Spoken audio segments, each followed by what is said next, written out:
दोस्तों नमस्कार। कन्या राशि वाले मेरे मित्रों, आप सभी का आज के ज्योतिष के इस बेहद ही खास और आपकी ग्रह दशा के अनुसार आपको दी जाने वाली विशेष जानकारी पर आधारित इस विशेष कार्यक्रम में आपका बहुत बहुत स्वागत है। हृदय से अभिनंदन है। दोस्तों, अप्रैल के इस महीने में आपको भूल कर भी किसी को नहीं देनी है ये 5 चीजें। जी हाँ दोस्तों, अब ये 5 चीजों के अंदर ऐसा क्या खास है।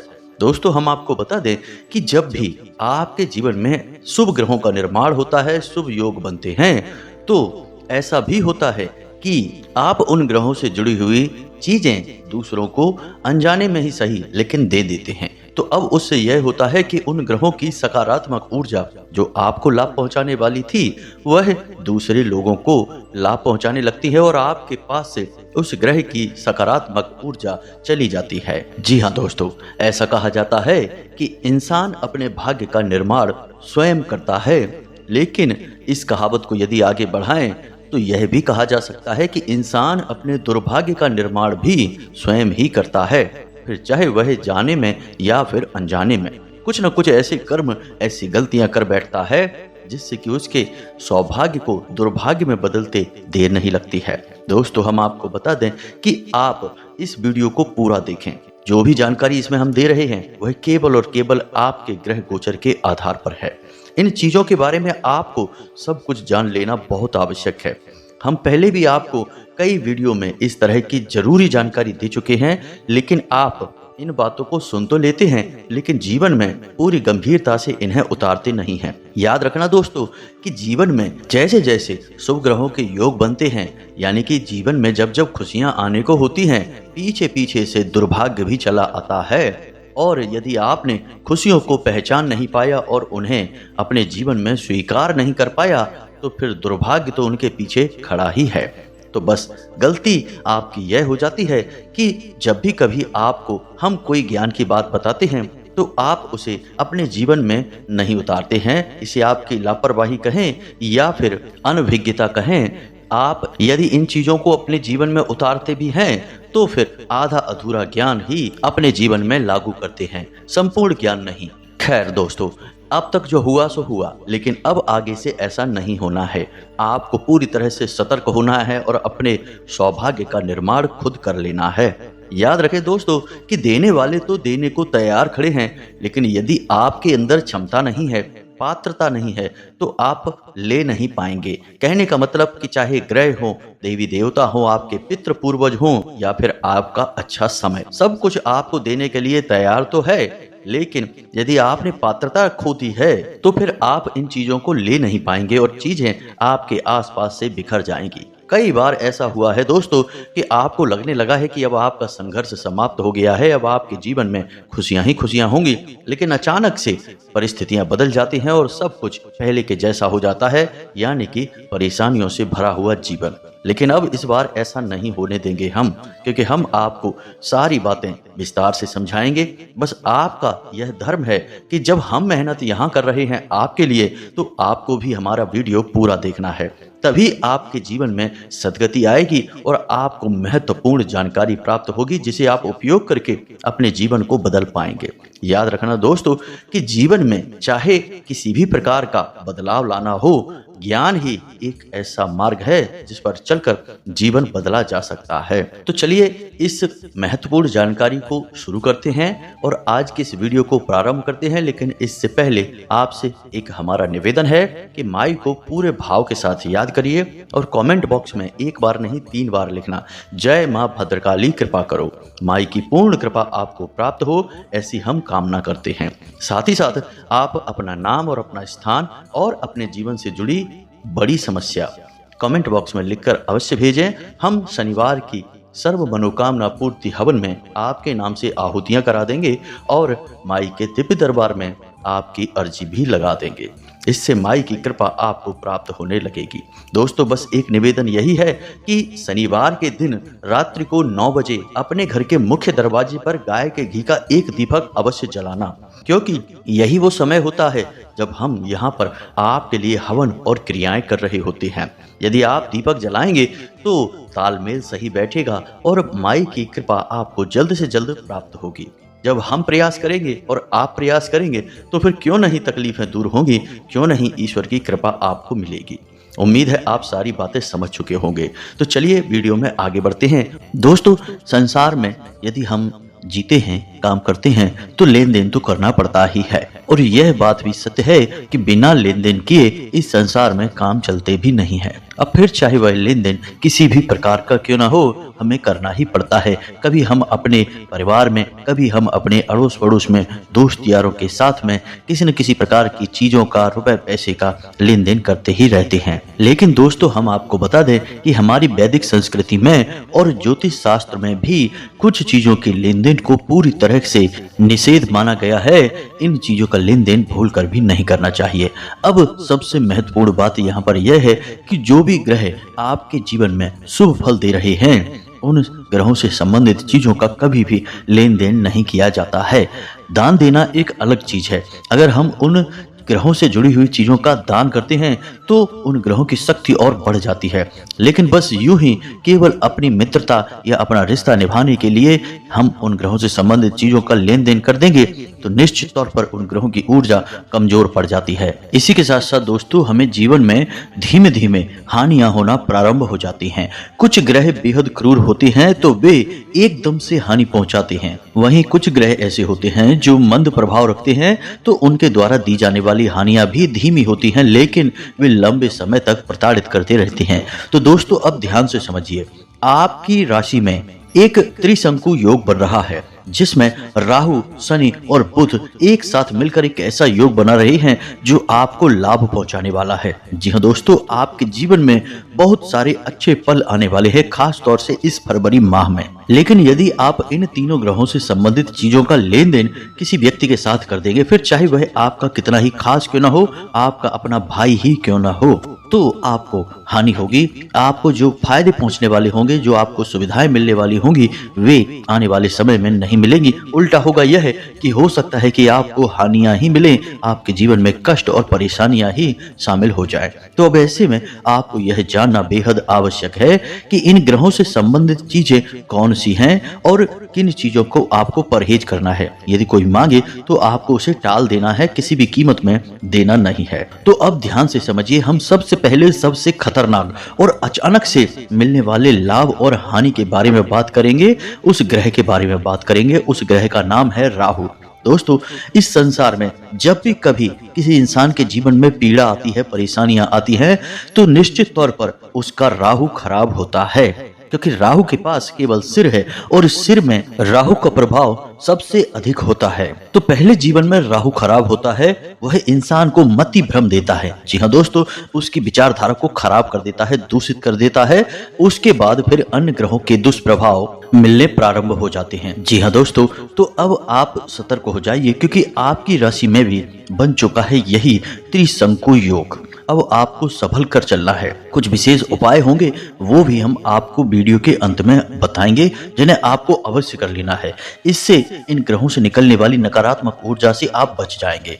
अब ध्यान से सुनिए, हम एक एक चीज के बारे में आपको विस्तार से बताने जा रहे हैं। सबसे पहले बात करते हैं राहु के बारे में, क्योंकि जीवन में राहु ही है एक ऐसा ग्रह जो किसी भी जातक के सबसे बड़े और भयानक समय के लिए जिम्मेदार होता है। जी हाँ दोस्तों, तो राहु से जुड़ी चीजों के बारे में आप समझिए। इन चीजों का आपको भूल कर भी लेन देन नहीं करना है। समझिए दोस्तों कि राहु किसी भी जातक के ऊपर सिर के ऊपर वाला भाग होता है, यानी आपके सिर के बाल और वह हिस्सा जहां बाल होते हैं वह राहु का स्थान होता है। अब आपको अपने उसी स्थान से जुड़ी हुई चीजें किसी को भी प्रयोग के लिए भी नहीं देनी है, जैसे शैम्पू है, कंघी है, टोपी है, पगड़ी है। इसी के साथ साथ दोस्तों, उंगलियों में पहने जाने वाले और हाथ में पहने जाने वाले कड़े और घड़ी। जी हाँ दोस्तों, आपको अपनी घड़ी भूल कर भी किसी को नहीं देनी है, ना ही किसी और की घड़ी आपको पहननी है। इससे भयंकर राहु दोष उत्पन्न हो जाता है। इसी के साथ साथ दोस्तों, आप यदि अपने हाथ में कोई ब्रेसलेट, कोई चूड़ा या उंगलियों में किसी भी प्रकार की किसी अन्य धातु की, सोने के अलावा किसी अन्य धातु की अंगूठी वगैरह पहनते हैं तो उसका भी लेन देन आपको भूल कर भी नहीं करना है। जी हाँ दोस्तों, अब इसी के साथ साथ कुछ और भी चीजें हैं जो आपके घर में मौजूद हैं और उनका सीधा संबंध राहु से होता है, तो ध्यान से समझ लें, इन चीजों को भी आपको लेन देन में नहीं लेना है। तो सबसे पहले सीसा। जी हाँ दोस्तों, आपके घर में जो भी सीसा मौजूद है उसे आपको किसी को नहीं देना है। काले रंग की कोई भी चीज किसी को नहीं देना है। सरसों का तेल किसी को नहीं देना है। साथ ही साथ हाथी की कोई तस्वीर, कोई मूर्ति आपको किसी को नहीं देना है। साथ ही साथ दोस्तों, बिजली का कोई भी सामान या फिर गर्म कपड़े, इनका भी आपको भूल कर भी लेन देन नहीं करना है। अब आपको हम राहु की ऊर्जा बढ़ाने वाला एक बहुत ही सरल और बहुत ही शक्तिशाली उपाय बता देते हैं जो नित्य आप कर सकते हैं, इसमें कोई तकलीफ नहीं होगी। तो दोस्तों, जब आप सुबह सोकर जागते हैं तो ब्रश करते हैं, यानी अपने दांतों की जब सफाई करते हैं तो आपका मुख खाली हो जाता है और स्वच्छ हो जाता है। उस समय आप अपने मुख में तुलसी की 2 पत्तियां रख लें। जी हाँ दोस्तों, अब आपको याद रखना है कि इन पत्तियों को आपको तुरंत चबा नहीं लेना है। इन्हें बस आपको अपने मुख में कुछ देर तक रखे रखना है और थोड़ी देर जब आपके मुख में पत्तियां रखी रहेंगी और भी मुलायम हो जाएंगी तो उन्हें आपको पानी के साथ निगल लेना है। दोस्तों, याद रखना कि तुलसी की पत्तियों को दांतों से चबाना अशुभ माना जाता है। जी हाँ दोस्तों, बस आपको इतना सा उपाय करना है और आपके राहु से संबंधित जितने भी कष्ट होंगे वो कट जाएंगे। इसी के साथ साथ राहु के शुभ परिणाम आपको मिलने शुरू हो जाएंगे। अब बात करते हैं दोस्तों दूसरे ग्रह यानी कि बुध की। जी हाँ दोस्तों, आपको इन वस्तुओं के मामले में भी थोड़ी सी सावधानी बरतनी है। इनका भी आपको किसी को भी लेन देन नहीं करना है। तो ध्यान से समझिए दोस्तों, कोई भी हरे रंग की वस्तु, चाहे फिर वह आपके कपड़े हैं या कोई भी अन्य सामान है जिसे आप प्रयोग करते हैं व्यक्तिगत तौर पर, वे आपको किसी को नहीं देनी है। इसी के साथ साथ दोस्तों, मूंग की दाल, मिट्टी का घड़ा और हरी सब्जियां, लेकिन इन सबसे महत्वपूर्ण दोस्तों, आप जो अपने गले में पहनते हैं, चाहे आप कोई सोने की चेन पहने या कोई हार पहने या कोई भी ऐसी चीज जो आप अपने गले में पहनते हैं, वह अपने गले से उतार कर किसी को भी नहीं देनी है। यदि आप ऐसा करते हैं तो आप अपनी सद्बुद्धि, अपना विवेक, अपना व्यापार, अपनी आमदनी सब कुछ दूसरे के हवाले कर देते हैं। फिर आपको कष्ट क्यों नहीं मिलेंगे, विचार करने वाली बात है दोस्तों। अब ध्यान से समझिए आपको क्या करना है। इन चीजों का लेन देन तो भूल कर भी नहीं करना है। अब समय जब आपको मिले तो बुधवार के दिन भगवान गणेश के मंदिर जाकर उन्हें मोदक का भोग लगाएंगे। साथ ही साथ हरी घास के छोटे छोटे गट्ठर, यानी कि 5, 6, 7 किसी भी संख्या में तिनके लपेट कर अर्पित करेंगे। इससे भगवान गणेश बहुत प्रसन्न होते हैं। साथ ही साथ बुध की भी पूरी कृपा आपके ऊपर बनी रहती है। इसी के साथ साथ गाय को हरी घास खिला सकते हैं और मछलियों को दाना दे सकते हैं। जो भी आपको सुविधाजनक लगे वह एक कार्य आपको बुधवार के दिन अवश्य करना चाहिए। ज्यादा नहीं तो कम से कम महीने के एक बुधवार आपको यह उपाय अवश्य करना है। आप देखेंगे कि आपकी बुद्धि एक अलग ही विवेकशील राह पर चल निकलेगी। आपका व्यापार अच्छा चलेगा, आपकी आमदनी अच्छी रहेगी। साथ ही साथ दोस्तों, आपके घर में सुख और शांति भी रहेगी। तो इन सब बातों का आपको विशेष ध्यान रखना होगा, तभी आपके जीवन में सुख और समृद्धि आएगी, आपके सपने पूरे होंगे।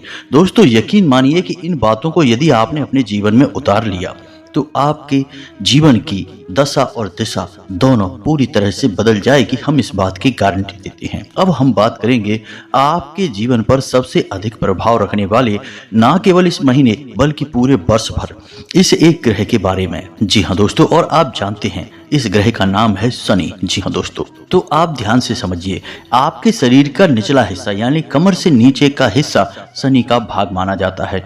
खास तौर से आपका पंजा और उसके आसपास का हिस्सा यानी कि पिंडलियों के नीचे का भाग शनि के स्थान को सूचित करता है। तो अब ऐसे में आपको विशेष ध्यान देना है। कोई आपसे आपके जूते मांगे, चप्पल मांगे या कोई भी ऐसी वस्तु जो आप अपने पैरों में पहनते हैं, शरीर के निचले भाग पर पहनते हैं, आपका लोअर है, आपका पैंट है या कोई भी अन्य वस्तु, तो आपको उसे यह नहीं देना है।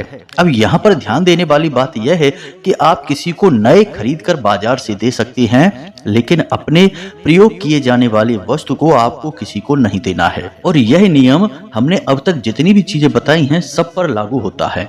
जो चीज आपने एक बार धारण कर ली, पहन ली, उस चीज में आपकी ऊर्जा समाहित हो जाती है। वह आपकी अपनी वस्तु होती है। फिर आप उसका लेन देन नहीं कर सकते हैं। यदि करना है तो बहुत सोच समझ कर ही करना है। लेकिन इसका मतलब यह नहीं कि आप उस चीज का लेन देन करेंगे ही नहीं। आप बाजार से खरीद कर किसी को वह चीज दे सकते हैं। उसमें आपकी ऊर्जा समाहित नहीं है तो उसका आपके ऊपर विशेष कोई प्रभाव भी नहीं पड़ेगा। जी हाँ दोस्तों, अब ध्यान से सुनिए, कुछ और चीजें हैं जिनके बारे में आपको थोड़ा सा सतर्क रहना है। जैसे कि काली रंग की कोई भी वस्तु, यानी खाने पीने का सामान हो, काले वस्त्र हो या काली मिर्ची हो, मसाले हो, कोई भी काले रंग की वस्तु आपको किसी को नहीं देनी है। कोई आपसे मांगने आएगा लेकिन आपको नहीं देनी होगी। यदि आप ऐसा करेंगे तो आप अपने शनि की ऊर्जा को खराब करेंगे और अपने जीवन में परेशानियां खड़ी कर लेंगे। अब ध्यान से सुनिए, हम आपको कुछ और चीजों के बारे में भी बता रहे हैं। इनके बारे में भी आपको थोड़ा सा सतर्क रहने की आवश्यकता है। दोस्तों, जिस घर में टॉयलेट का यानी कि स्नान करने वाली जगह और लेट जहां पर हम अपना मल त्याग करते हैं, ऐसे स्थान का दरवाजा यदि खुला रहता है तो उस घर में हमेशा नकारात्मक ऊर्जा का वास रहता है। तो कभी भी ऐसे स्थान से दुर्गंध नहीं आनी चाहिए, दरवाजा बंद रहना चाहिए और इन स्थानों को जितना हो सके उतना साफ सुथरा रखना चाहिए। अब इसी के साथ साथ आपको कुछ छोटे से उपाय यदि कर लें तो बहुत लाभ प्राप्त होंगे। जैसे कि हमने देखा है कि कुछ लोगों के घर में हमेशा किसी न किसी बात को लेकर खींचतान बनी रहती है, यानी कि घर के सदस्य आपस में किसी न किसी बात को लेकर झगड़ते ही रहते हैं, विवाद बना ही रहता है। होना यह चाहिए कि परिवार में प्रेम ही प्रेम होना चाहिए, लेकिन होता एकदम उल्टा है। परिवार के आपस के सगे संबंधी और रिश्तेदार ही दुश्मन बने बैठे रहते हैं। ऐसा इसलिए होता है दोस्तों कि इन लोगों के ऊपर, या यूं कहें कि इस घर में नकारात्मक ऊर्जा कूट कूट कर भरी होती है। तो ऐसे घर में 2-3 चीजें हैं जो हमेशा देखने को मिलती हैं। हमने कई बार ऐसा देखा है। तो उनके टॉयलेट का हमेशा दरवाजा खुला रहता है, सफाई की कमी रहती है, या फिर इन लोगों के घर में कोनों में मकड़ी के जाले अवश्य लगे रहते हैं। इसी के साथ साथ दोस्तों, इनके ब्रह्म स्थान में भी कोई ना कोई भारी भरकम वस्तु रखी रहती है या जूते चप्पल पड़े रहते हैं। ये सब सूचक है कि आपके घर में नकारात्मक ऊर्जा वास कर रही है। तो अब आपको क्या करना है दोस्तों, हम आपको एक छोटा सा उपाय बताते हैं। आप कांच की एक कटोरी लो और उस कटोरी में थोड़ा सा जल भरें और उसमें थोड़ा सा समुद्री नमक डालें, यानी जो नमक आप अपने घर में प्रयोग करते हैं उस नमक को मिला दें और उस कटोरी को आप अपने लेट और बाथरूम दोनों में ही रख दें। जी हाँ दोस्तों, जो दक्षिणी दीवार है उस दीवार से सटाकर इस कटोरी को रखें। 7 दिनों तक इस कटोरी को रखें। इसके बाद इसके जल को आप उसी लेट में यानी कि टॉयलेट सीट में विसर्जित कर दें और दोबारा से नमक पानी भरकर वहां रख दें। आप देखेंगे कि आपके लेट और बाथरूम में रखा हुआ जो पानी है वह काला पड़ने लगेगा, उसमें से बदबू आने लगेगी। ऐसा इसलिए होगा क्योंकि वहां से सबसे अधिक नकारात्मक ऊर्जा उत्सर्जित होती है। और ऐसे में यदि आप इस उपाय को करेंगे तो वह ऊर्जा आपके घर में नहीं फैलेगी, उस कटोरी के जल में समाहित हो जाएगी। इसीलिए वह जल काला हो जाएगा, बदबूदार हो जाएगा, बहुत ही अधिक गंदा दिखाई देगा। तो उस जल में ऊर्जा नकारात्मक समाहित हो जाएगी और जब आप उसे प्रवाहित कर देंगे, यानी अपनी टॉयलेट सीट में विसर्जित कर देंगे, प्रवाहित कर देंगे, बहा देंगे, कुछ भी कह सकती हैं, तो वह ऊर्जा भी उस जल के साथ बह जाएगी और आपका घर बच जाएगा। इस उपाय को आप अवश्य करिए दोस्तों। ये ऐसे उपाय हैं जो कि रोज किए जा सकते हैं और इन उपायों का बहुत अधिक प्रभाव रहता है। कोई बड़ा भारी भरकम उपाय आप रोज नहीं कर सकते, लेकिन छोटे छोटे उपाय तो आपको करने ही चाहिए। दोस्तों, हम अपने शरीर को भी तो साफ सुथरा रखने के लिए रोज स्नान करते हैं, अपने दांतों में ब्रश करते हैं, छोटे छोटे कार्य करते हैं कि नहीं? इससे हमारा शरीर स्वच्छ रहता है, साफ रहता है। सोचो कि अगर हम ऐसा कार्य ना करें, हम सोचे कि क्या रोज रोज नहाना है, क्यों रोज रोज इतना कार्य करना है, तो हमारे शरीर से ही दुर्गंध आने लगेगी, हमारी मानसिकता ही दूषित हो जाएगी, लोग हमसे बचने लगेंगे, कतराने लगेंगे। तो ठीक इसी प्रकार दोस्तों हमारा जीवन भी होता है।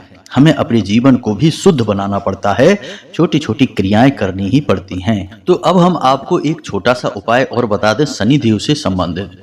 ना केवल शनिदेव बल्कि अन्य दूसरे ग्रह भी जो शनिदेव के संपर्क में रहते हैं वे भी आपको शुभ फल देना शुरू कर देंगे, केवल इस एक उपाय के वजह से।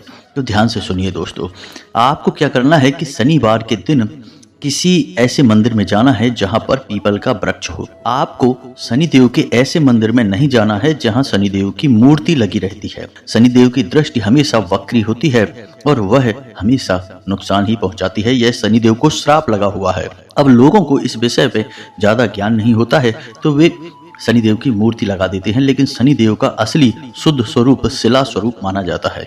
यानी कि सिर्फ पत्थर की एक शिला होती है, उसे ही शनिदेव का स्वरूप माना जाता है। काले रंग की यह शिला होती है। तो आप यदि मूर्ति स्थापित वाले मंदिर में जाएंगे तो वहां आप शनिदेव की ओर देखेंगे और शनिदेव की सीधी दृष्टि आपके ऊपर पड़ेगी। इससे आप चाहे कुछ भी कर लें, कितना ही अच्छा कार्य कर लें, शनिदेव आपको पीड़ित करेंगे ही करेंगे। चाहे कितनी ही आप ताकत लगा लीजिए, बच नहीं सकते। इसका कारण यह है कि शनिदेव चाहे या ना चाहे, लेकिन उनकी दृष्टि आपका नुकसान करेगी। यह उनके ऊपर श्राप है। तो अब आपको क्या करना है कि आपको शनिदेव के किसी ऐसे मंदिर में जाना ही नहीं है जहां मूर्ति लगी है। अब यदि आपके आसपास कोई ऐसा मंदिर नहीं है तो आप हनुमान जी के मंदिर चले जाएं, भोले बाबा के मंदिर चले जाएं और वहां पर देखें कि पीपल का कोई वृक्ष लगा हो। अब यदि पीपल का वृक्ष किसी मंदिर में स्थापित है तो वह शनिदेव का स्थान माना जाता है। आप शनिदेव से संबंधित सारी क्रियाएं वहां कर सकते हैं। तो आपको क्या करना है, ध्यान से समझिए। शनिवार के दिन आपको जाना है और एक मिट्टी का बड़ा दीपक लेकर जाना है। उस मिट्टी के दीपक में आपको कुछ इस प्रकार से बातियां बनानी है, यानी कि लंबी बाती बनानी है और उन बातियों को कुछ इस प्रकार से रखना है कि वह 4 मुख वाला दीपक बन जाएगा। चौमुखी दीपक कहा जाता है इसे। और इस दीपक को आपको सरसों के तेल से पूरा भर देना है। अब इस चौमुखी दीपक को आपको उस पीपल के वृक्ष के नीचे जलाना है। इसी के साथ साथ दोस्तों, आपको उस पीपल के वृक्ष की 7 परिक्रमाएं देनी हैं। 7 परिक्रमा लगाने के बाद आप उस पीपल के वृक्ष पर अपने हाथ रखेंगे। जी हाँ दोस्तों, अपनी हथेलियां, दोनों हथेलियां रखनी है और दोनों हथेलियां रखने के बाद आपको 8 बार इस मंत्र का उच्चारण करना है। मंत्र बहुत ही सरल है और शनिदेव का मंत्र है। ओम शम शनिश्चराय नमः। जी हाँ दोस्तों, आपको 8 बार इस मंत्र का जाप करना है। ओम शम शनिश्चराय नमः। यह कार्य आपको कम से कम 8 शनिवार करना है। आप यदि 8 शनिवार इस कार्य को करते हैं तो आपको पूरे महीने, पूरे वर्ष शनिदेव की कृपा प्राप्त होती रहेगी। आपको शनिदेव की ओर से कोई पीड़ा प्राप्त नहीं होगी। इसी के साथ साथ यदि आप चाहें तो काली उड़द की दाल 8 मुट्ठी काले रंग की पोटली में लपेटकर किसी शनिदेव के या हनुमान जी के या भगवान भोलेनाथ के मंदिर में दान कर सकते हैं। 8 शनिवार आपको यह कार्य भी करना होगा। जो भी आपको ठीक लगता है वह उपाय आप करें, लेकिन 8 शनिवार तक करने हैं। कुछ छोटी छोटी सी बातें और हैं जिनको आपको ध्यान में देना होगा दोस्तों, जैसे कि जूते चप्पल आपको हमेशा जोड़ी में ही रखने चाहिए। किसी के भी आपके घर में जूते चप्पल हों, उन्हें जोड़ी में ही रखें। ऐसा नहीं कि एक जूता इधर है तो दूसरा जूता कहीं और पड़ा है। जूते चप्पल को कभी उल्टा भी नहीं रखना चाहिए, इनका भी संबंध शनि देव से होता है। इस प्रकार शनि की दशा खराब होती है। इसी के साथ साथ दोस्तों, आपके घर की जो झाड़ू है उसे कभी खड़े करके नहीं रखना चाहिए, हमेशा उसे लिटाकर और लोगों की नजरों से दूर रखना चाहिए। बस इन छोटी छोटी बातों का आप ख्याल रखिए और आप देखेंगे कि आपके जीवन में धीरे धीरे सकारात्मक बदलाव होने शुरू हो चुके हैं। अब हमने जो आपको जानकारी दी है, इस जानकारी को आप प्रयोग करें। सारी बातें हमने आपको सरल सरल ही बताई हैं, समझाई हैं। फिर भी यदि कोई आपके मन में प्रश्न उठता है तो आप कमेंट करके पूछें, हम आपके प्रश्नों के जवाब देने की पूरी कोशिश करेंगे। कमेंट में पूरे भक्ति भाव के साथ जय मां भद्रकाली कृपा करो अवश्य लिखना। 1 बार नहीं 3 बार लिखना। माता रानी आपके ऊपर पूरी कृपा करेंगे। इसी के साथ साथ आज की इस वीडियो को विराम देते हैं। मिलते हैं अगले ज्ञानवर्धक वीडियो में। तब तक के लिए धन्यवाद। जय माता की।